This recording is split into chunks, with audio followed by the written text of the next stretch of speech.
If you're running Amazon PPC the same way you were even a year ago, you're already behind. Amazon has made some significant changes to how their ad platform works, and the sellers who figured this out early are scaling up sales and profit fast. Meanwhile, the ones who haven't are watching their cost per click and ACoS climb and their margins shrink. I've managed Amazon PPC across more than 100 brands, over 20 million in ad spend. I see the data every single day and the patterns are clear. What worked before is not what works now. So in this video, I'm breaking down exactly what's changed, the new strategy that's producing the best results right now, and a step-by-step process to implement it on your own account. So what's changed? Well, one of the biggest things is that cost per click, CPC, is rising for a lot of sellers. Yours is probably rising too, unless you're very lucky. Let's look at an example here. Back in 2023, the CPC on this account was 73 cents. And then 24, it reaches $1.85. 25, it reaches $2.15. And by 2026, still hovering around $2.22, $2.15. And so when CPC goes up, if everything else remains the same, ACoS also goes up.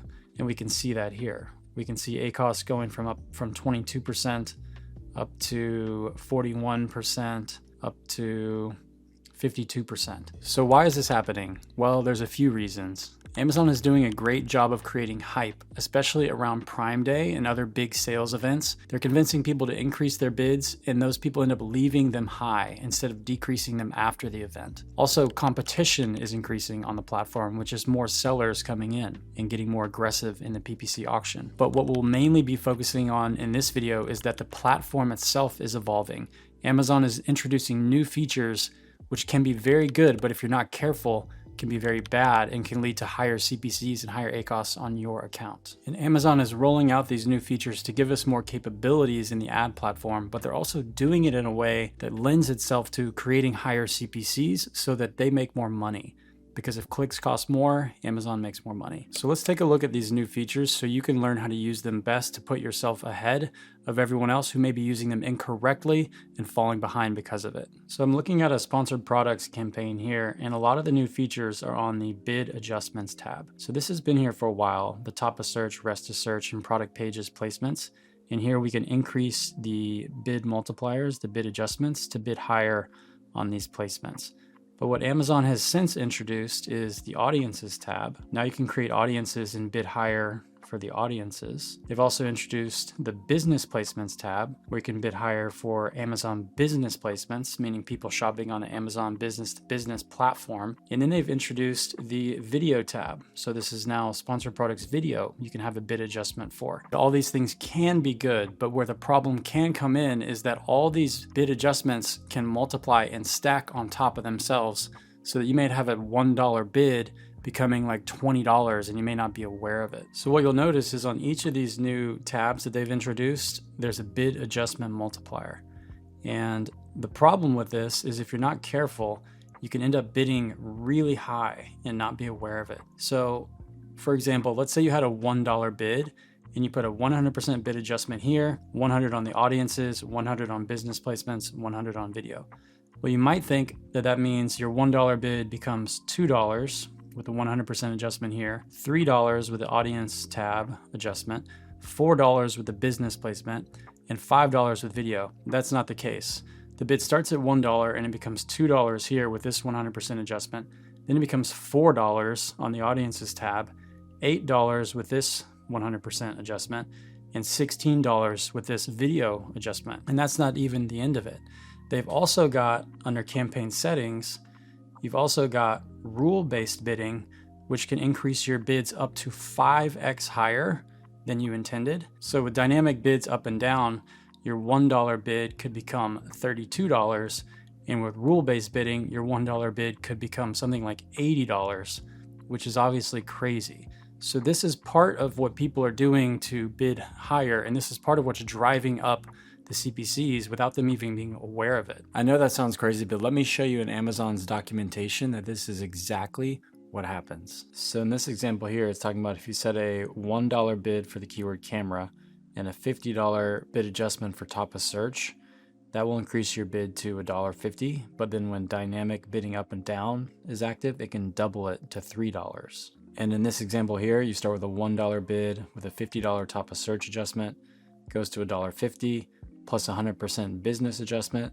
That takes $1.50 to $3 plus a 50% audience adjustment. That takes your $1 bid all the way up to $4.50. And this example here isn't even including dynamic bidding up and down. This page here talks about rule-based bidding, saying that rule-based bidding can increase your bids by up to 5 times your adjusted bid amount. So if you have a $1 bid and a 0% on rest of search, that $1 bid can become $5. If you have a 10% placement adjustment on top of search, your $1 bid would normally become $1.10, but because it multiplies together, it would become $5.50. So if this was 100%, this would be $2 and this would be $10. So you can see how it's multiplying together to create really high bids. Now let's look at how most sellers are implementing these new features, and then we'll look at the right way to implement this to take advantage of and maximize your performance today. Now what most sellers are doing is they're kind of taking the lazy approach. They have an auto campaign and then they have a keyword campaign and they've got all their keywords in there. And then when these new features come out, they might put all these different multipliers on their auto campaign. And the same thing, I'll put all these different multipliers on their keyword campaign. And what happens with that is now all of a sudden you've got all these multipliers that are adding up together. And if you enable rule-based bidding, it puts 5x on everything. And now your $1 bid can become over $37 for this, which is wild. But in this video, I want to talk about how to test out the new bid adjustment strategies, and that's what I'm covering here. So instead of having all these multipliers on your same campaigns and letting your bid get out of control crazy high, what you want to do instead is have one auto campaign for each of these new features that you're testing out. And you actually want to bid lower, like cut your bid in half, 50% of what your bid is normally, and then put a 100% to 120% multiplier on just the feature that you want to test out. So on this campaign, for example, I'm testing out the multiple detail page view audience. So if I normally bid $1, I'm going to bid 50 cents so that this campaign won't really spend on all the other places it can spend.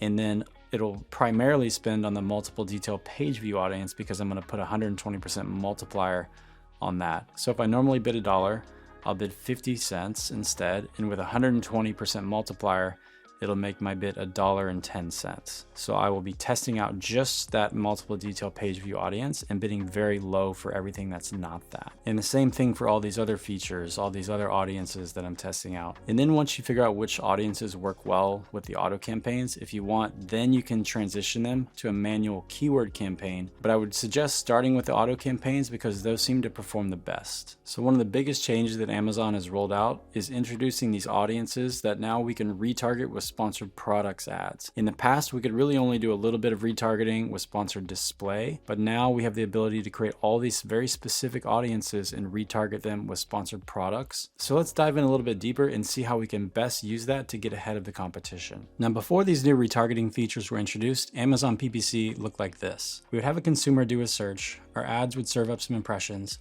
This product here, we get an impression, a click, a page view. Another product, hopefully your product, right? We'll get a click, a page view, add to cart, and a purchase. Now in the past, the only real retargeting we could do was running sponsored display ads to people who have done page views or people that have purchased. And display ads, just because of their nature, they have a lower click-through rate, so they're not the most effective type of ad. And the problem with that is, in both of these cases, we have a big audience of people that clicked and didn't buy. There's a lot of people here, and we're just kind of like ignoring them. So when somebody clicks, we actually have to spend money. That's a sign that they're very interested in what we're selling, that click. So we would generate maybe 500, 1,000 people here, and we would pay for those clicks and they didn't convert. And we would just kind of forget about it, and we weren't able to target those people very effectively in the past. Now with the new retargeting features, for each step along this funnel, we have an audience that we can retarget. So people that search, we can retarget that audience. People that click and don't buy, we can retarget them. People that page view, add to cart, people that purchase multiple times but haven't subscribed, we can target that audience. Let's say this is seller 1 and this is seller 2. Seller 1 is gonna run ads on all these audiences and bring them back to the page, to the product page, and try to get them to advance down this buyer path, right? Try to get them to buy. If they haven't bought yet, let's get them to buy. If they've already bought, let's get them to buy a second time. If they bought multiple times, let's get them to subscribe. And running your ads in this way with all this retargeting sort of creates like a gravity that's just like driving consumers to buy again, and subscribe. Whereas seller 2 doesn't have anything like that. And now, to be clear, this seller can still make sales from these clicks, but what's going to happen over time is that this seller will fall behind because seller number 1 has an edge and is using the ad platform as effectively as possible to target the people who have expressed interest in their product. Now, running ads the old way can still work, but if your competitors are doing that retargeting and creating that gravity down their funnel, it's not going to cause your business to suddenly crash overnight, but it's going to be kind of a slow burn where they're starting to gain an edge on you, and that edge compounds over time, and all of a sudden you're falling behind. So where's the best place to begin with your retargeting? Well, I would suggest starting down here at the bottom of the funnel. These are your warmest audiences, and this is where your ad spend will have the best chance of being profitable.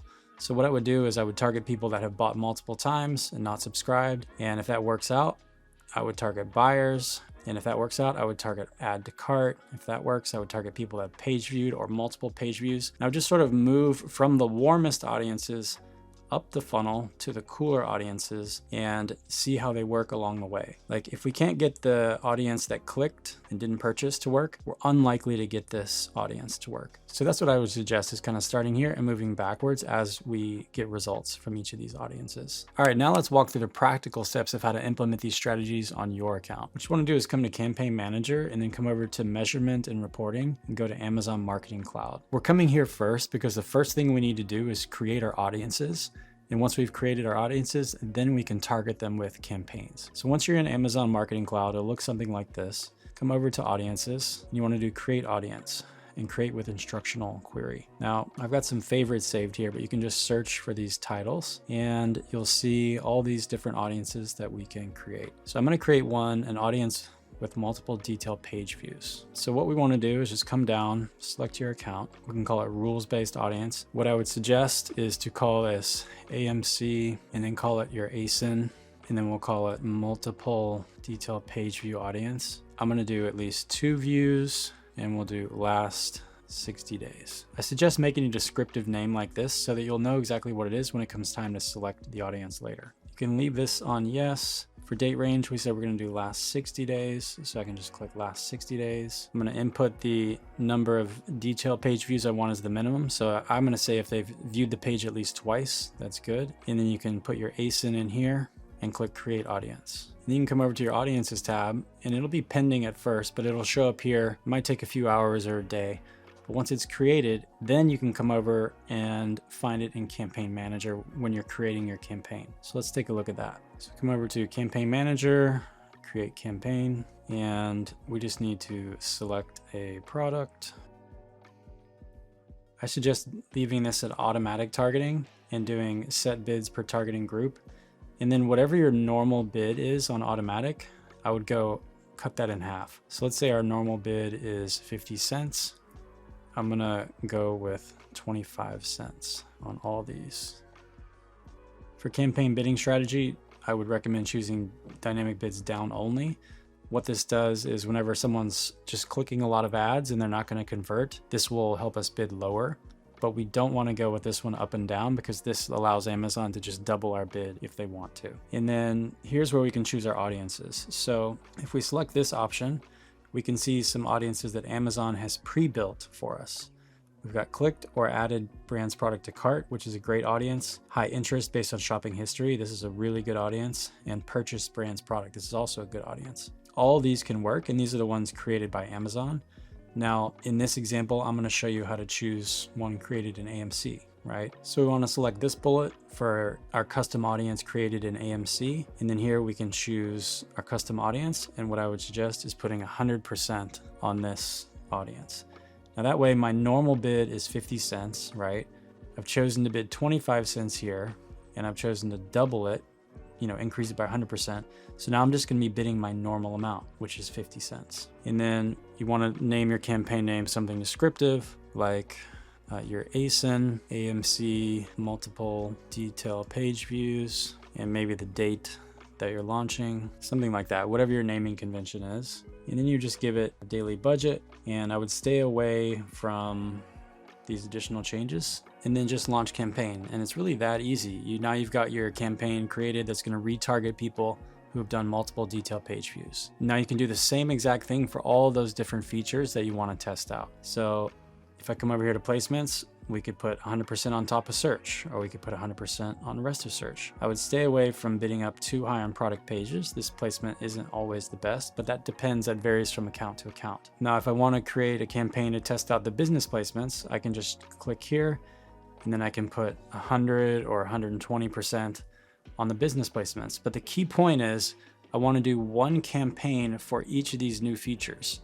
I don't want to have a campaign that's doing 100% on top of search, 100% on an audience, 100% on business placements, because then we get into the problem we talked about where we're bidding way too high. So one campaign per each of these new features, and we can test out and see what performs the best and then scale those up and go from there. In this video, we've talked a lot about how you want to test out all these new features and see where you can get the best cost per click, get the best performance. But there's a lot of old features in Amazon PPC as well. In the real work of doing Amazon PPC, is testing out all these different features to see where we can get the best performance, because the ad auction is getting more and more competitive. CPCs are rising, ACoS is rising. If you're just lazy and you stick to the same old things, you're gonna see your margins shrink. But if you get in there and test everything, you can find out where's the most profitable place to get clicks and then direct your budget there. Now let's take a look at what can happen when you implement an intelligent PPC strategy like this and pair it with a good product. This is a client that we started working with in January of 2025. So let's see where they were before we started, which was December 24. So before we started, they were spending about $15,000 to sell about $45,000. That's a 33% ACoS. There's some bumps along the way throughout the year, but 1 year later, in December of 2025, we spent $16,000 to sell $149,000. That's a 10.5% ACoS. Almost the exact same amount. They spent $15K to sell $45K. We spent $16K to sell $149K. So we spent an extra $1,000 and sold more than $100,000 more. This is what can happen when you get somebody that knows what they're doing with PPC on your team. Now, after that, we had some inventory issues, so we've been adjusting since then. But how did the business perform overall? Before we started, they did $234K. We started in January. There's a bit of a seasonal element here, as you can see. But from $234K, then the following December, we got them up to $547K. And again, there were some inventory issues that caused a slowdown since then, but this is quite a result in the matter of 1 year. Now, again, this client has a really good product, but when you pair that with a good PPC strategy, you can see your sales go way up and your ACoS come way down. Definitely in the course of the year. Actually can happen much sooner in just the course of a few months. That's the new playbook. The sellers who make this shift now are setting themselves up for the rest of 2026 and beyond. But if you want the complete foundation, everything from campaign types to keyword research to optimization, all built around what's working right now, click this video here. It's the full A to Z guide to Amazon PPC, and it'll give you everything you need to run profitable ads from scratch. I'll see you there.